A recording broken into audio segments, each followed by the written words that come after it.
माँ की ममता। एक छोटे से कस्बे में समीर नाम का एक लड़का रहता था। बचपन में ही पिता की मृत्यु हो जाने के कारण परिवार की आर्थिक स्थिति बड़ी दयनीय थी। समीर की माँ कुछ पढ़ी लिखी ज़रूर थी, लेकिन इतनी पढ़ाई से नौकरी कहाँ मिलने वाली थी।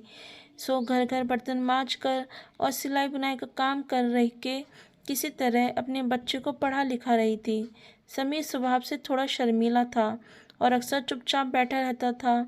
एक दिन जब वो स्कूल से लौटा तो उसके हाथ में एक लिफाफा था। उसने माँ को लिफाफा पकड़ाते हुए कहा, माँ, मास्टर साहब ने तुम्हारे लिए चिट्ठी भेजी है, जरा देखो तो उसमें क्या लिखा है।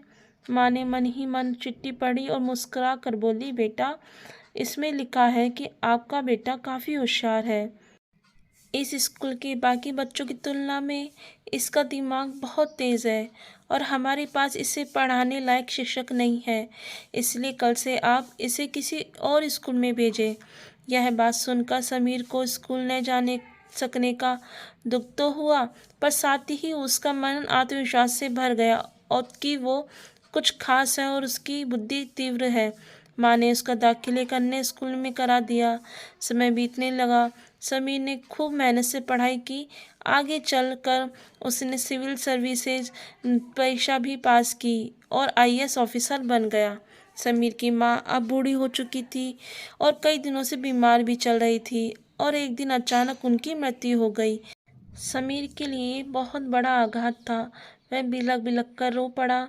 उसे समझ नहीं आ रहा था कि अब अपनी माँ के बिना वो कैसे जिएगा। रोते रोते ही उसने अपनी माँ की पुरानी अलमारी खोली और हाथ में उनकी माला, चश्मा और अन्य वस्तु लेकर चूमने लगा। उस अलमारी में समीर के पुराने खिलौने और बचपन में कपड़े तक संभाल कर रखे हुए थे। समीर एक एक कर सारी चीज़ें निकालने लगा और तभी उनकी नज़र एक पुरानी चिट्ठी पर पड़ी। दरअसल ये वही चिट्ठी थी जो मास्टर साहब ने उसे 18 साल पहले दी थी। नम आँखों से समीर उसे पढ़ने लगा। आपको बताते हुए हमें अफसोस हो रहा है कि आपका बेटा समीर पढ़ाई में बेहद कमज़ोर है और खेलकूद में भी भाग नहीं लेता है।